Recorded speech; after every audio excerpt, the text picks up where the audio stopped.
Today, we are diving deep into one of my favorite topics, the idea of building a second brain. It's this digital system that helps you capture, organize, and connect all that information flooding our lives every single day. We're going to look at the core concept, and then we'll put three absolute titans of the space head to head: the dead simple Apple Notes, the ultra structured Notion, and the super private Obsidian, all to help you figure out what's the perfect fit for your own digital mind. You want to dump it, and you want to dump it fast. Hello to all viewers of my channel. This quote right here, it gets to the absolute core of the problem. When you get that flash of inspiration, that brilliant idea, you can't afford to fumble around with an app. That gap between having the thought and writing it down, it has to be almost zero. And that right there is the problem that a good second brain is built to solve. I mean, we've all felt this, right? We're just swimming in articles, videos, and random thoughts. And our brains, well, they're amazing at coming up with ideas, but they are terrible at being filing cabinets. Trying to just remember everything is like trying to catch water with a tennis racket. It's just not what it's for. And that's exactly why we need an outside system to take some of that pressure off. Okay, so here's the game plan. First, we'll break down what this whole second brain thing is all about. Then, we'll introduce our three main players and see how they stack up. After that, we'll get into a really cool hybrid strategy, and we'll wrap up by helping you figure out which philosophy, which tool is the right one for you. All right, first things first, what exactly is a second brain? Because, it's way more than just a place to take notes. It's a whole system for thinking.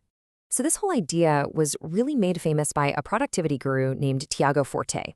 And the concept is simple. It's your personal vault of knowledge, a trusted spot outside your own head where you can just offload everything you want to remember or mull over later. And when you do that, you free up your actual brain to do the fun stuff, to create, to solve problems, to just be present.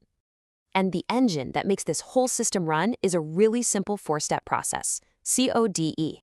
First, you capture ideas without any friction. Then you organize them so you can actually find them later. Next, you distill them, boiling them down to their most important essence. And finally, you express that knowledge by making something new. It's this cycle that turns random information into real, usable knowledge. Okay, so that's the theory. But let's get practical. Let's look at the tools. We're going to focus on three of the big ones, and each one has a totally different take on how a digital mind should work. First up is the one you probably have in your pocket right now, Apple Notes. Its whole reason for being is speed and simplicity. There's basically no learning curve, it syncs like magic across all your Apple gear, and it absolutely nails that dump it fast idea we started with. It's the path of least resistance. And then there's this. This quote perfectly, and I mean perfectly, captures the spirit of Notion. It's like a giant box of digital Legos. You can build literally anything you can imagine, but you do have to build it yourself, piece by piece. See, Notion isn't just for notes. It's an entire workspace. The whole thing is built on these powerful databases that you can view as tables, project boards, calendars, whatever you want. This makes it an absolute beast for team projects, building a company wiki, or just managing complex stuff. It wants to be the one app to rule them all. And our third contender is Obsidian. This one is for the thinkers, the researchers, the writers. Its philosophy is all about privacy, owning your data for life, and connecting ideas. Your notes are just plain text files on your computer. That means they're yours, forever. It's designed to help you build a personal web of knowledge, like your own private Wikipedia. So we've got speed, we've got structure, and we've got sovereignty. How do these three really stack up when you put them side by side? Let's break it down. This little chart lays out the trade-offs so clearly. You can see right away, Apple Notes wins on just being easy and fast. Notion is the king of collaboration, no question. And Obsidian, it's in a league of its own for privacy and deep personal knowledge work. It really drives home the point. There's no best app, just the best app for what you need to do. And honestly, this is probably the most fundamental difference between them. Where does your data actually live? With Obsidian's local-first approach, everything is on your machine. It's private, it's secure, it works perfectly offline. With cloud tools like Notion and Apple Notes, you get amazing, seamless syncing and collaboration, but your data lives on their servers and you need the internet. It's control versus convenience. Okay, and here's the other huge philosophical divide. How are your notes connected? Obsidian thinks like a human brain. It's a web of linked ideas.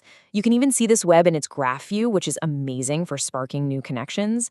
Notion, on the other hand, thinks like a project manager. It's all about structured databases, perfect for anything that fits nicely into tables and columns. But now here's a little secret from the pros. You don't actually have to pick just one. In fact, some of the most powerful setups use a hybrid system that plays to the strengths of each app. So a super common workflow looks something like this. You use Apple Notes as your quick and dirty inbox for everything because it's so fast. Then, every few days, you sift through those ideas. The really good stuff, that gets moved over to Obsidian, which becomes your permanent, long-term knowledge garden. And for any big projects with teams and deadlines, you fire up Notion to manage all the moving parts. So ultimately, the best tool, or the best mix of tools, it all comes down to you. It's about figuring out what kind of thinker you are and what you really value. So you should go with Apple Notes if you live and breathe the Apple ecosystem. If speed and simplicity are your top priorities, and you just want something that works right out of the box without any fuss, Apple Notes is fantastic. Now, you should pick Notion if you work with a team or you manage a lot of projects. If you're looking for that single, all-in-one hub for everything, and you just love organizing things in databases and boards, Notion was literally built for you. And finally, you should choose Obsidian if you're playing the long game.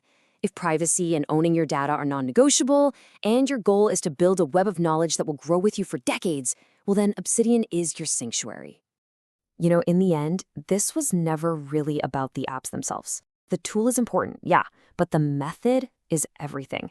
The goal isn't to have a perfectly organized app. It's to have more space in your head to think, to create, and to come up with your next big thing. So the only real question left is, what will you build with your second brain?